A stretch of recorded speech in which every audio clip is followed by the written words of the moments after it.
So,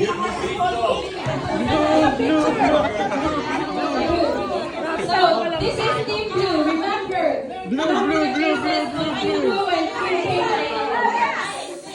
Listen, may sinasabi yung ano MC. Again. Remember the faces of who voted blue and who voted pink. Ay, di pala ako Whatever the result later on. Di pala ako kasama. So remember their faces, and once the pink team will take a picture as well, remember their faces. Whoever's the loser will clean up. Okay, thank you. Thank you. Now for Team Pink.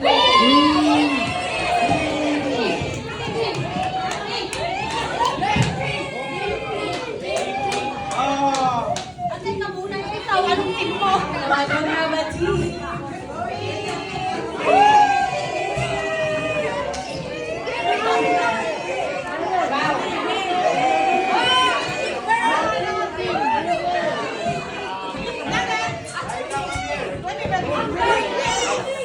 Okay.